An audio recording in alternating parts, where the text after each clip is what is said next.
Helena Taylor, who is the voice of Bayonetta for the first and second game, posted a video requesting that fans consider not buying Bayonetta 3 as Platinum Games offered her only $4,000 to reprise her role as Bayonetta for the third game.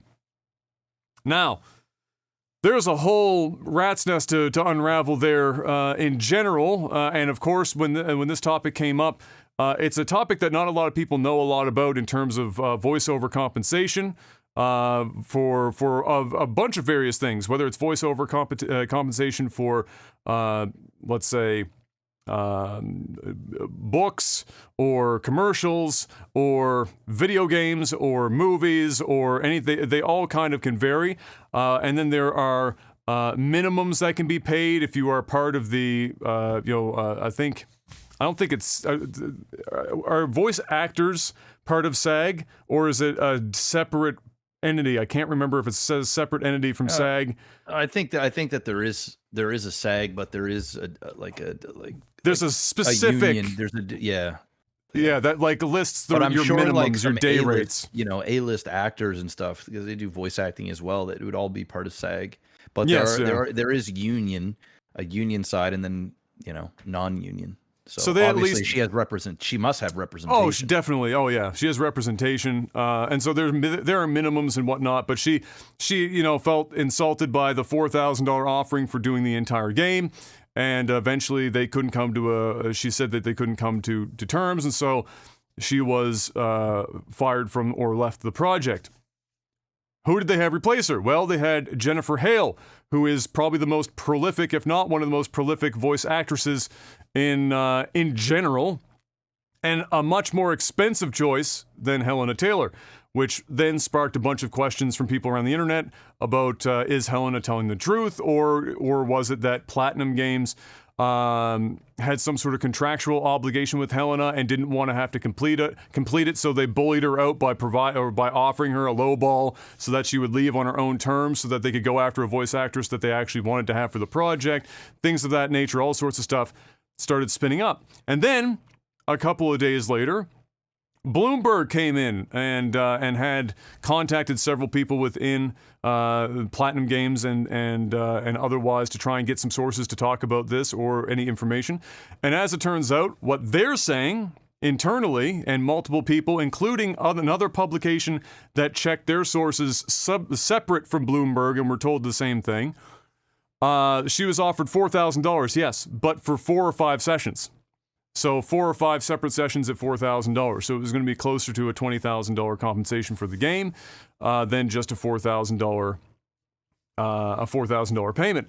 And then Helena, of course, immediately came out and said that was nonsense. And so now it's a they said, she said situation, and everyone's trying to figure out. Then show us the offer. Who's doing it. Show us the offer. Well, then. that's what I'm saying, because she's breaking NDA by even talking about this to begin with. So then show the offer. Yeah, like where's the paper for it? You've already broken NDA. So yeah, so like, dude, I mean, I don't know. It's not my business, but don't get me wrong. Do I think it's out of the question that in an industry that is famous for fucking over voice actors and actresses to have done something like that? It wouldn't shock me. Let me put it that way. It wouldn't surprise me if that is what went down.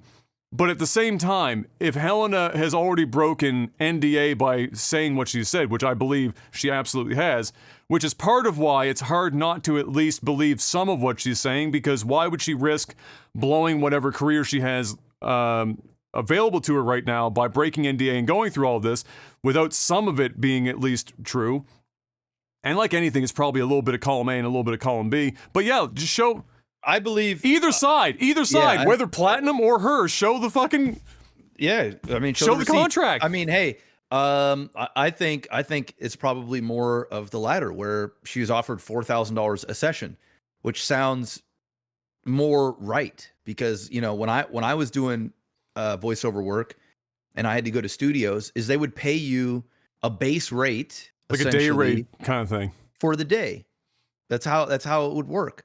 I mean, I'm not sure how it works on that sort of thing, but I'm sure there's like some markups for being a returning actor or actress for like reprising a role for a certain size project. Or her agency sucks. Like her representation is dog shit. That could also be it. Yeah. So like, she's got bad representation that's not fighting for her to, to continue to reprise the role and make more money for each installment.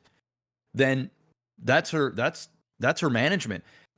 If she's like, well, I agreed to this 4K a session or 4K overall for the first game, and then the next game comes out, like, what game are we on here? Like, this is so the one that's coming is three. Yeah. Yeah.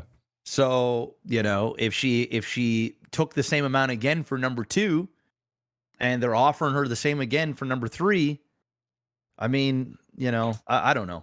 It's a he said she said thing, right? Yeah, so it is. It's like it is what it is. And we need receipts. And maybe that will eventually come around, whether it's from them or somebody just leaks a document internally to finalize, what's going on. However, to wrap this up, of course, Jennifer Hale is now the awkward third wheel in this fuck show because it's all been blasted out on social media and her name is attached to it because she's the replacement. And of course, she's now catching fire from people because they believe that she is now, supplanted Helena as Bayonetta, as this new voice for Bayonetta, when in reality she just took the job that was being offered her, and she's under NDA and she ain't breaking NDA. So she wrote a message. She wrote a message and said, "Look, I can't talk specifically, but I hope that everyone involved here, that this all gets sorted out as amicably as possible. But I'm just here doing my job, yo. That's it. I got offered a job. I'm taking it. Doesn't matter what I got paid. It's none of your business. And that's that. Move on. Yeah. So we'll wait and see if any receipts come out. However, Hideki Kamiya, which I probably just blasted that name, the game designer lead for Bayonetta, the whole series, and famous for blocking anyone who responds to his tweets in English, and literally everyone. I mean, the man doesn't miss. Anyone that responds in English, it's an instant block on Twitter. It's a very weird fucking quirk, but he's famous for it. He disputed, of course, also the claims of the 4K offering, and then went on such a blocking spree afterwards, because people were just fucking reaming his asshole all over Twitter for this shit.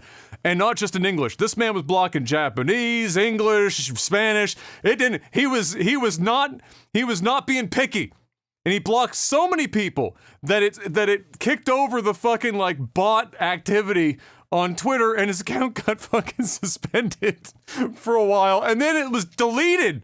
The account didn't exist for like a day or two. It's back up now. I checked today, and the first tweet that this guy puts out is, "Be warned, I will block everyone with impunity to, like, whoever fucking talks to me about this shit." Good on him. Like, if you don't want to listen to it, block people. You've got that option. Dude, it's just so funny to me. It's just like, why even have social media at that point? Or like, why even have replies available? Like, just turn the replies off. Like, if you're gonna go on social media and you're gonna block people that reply, just fucking turn the replies off on your tweets. Just like, don't allow them to be retweeted or fucking whatever. Just use it as a place to announce shit for yourself. But clearly he likes, a little bit of a power trip for him, I'm sure. He feels a little good about himself. But nevertheless, very quirky individual and very interesting situation. And if we find out more, I'll try and keep track of it for future podcasts.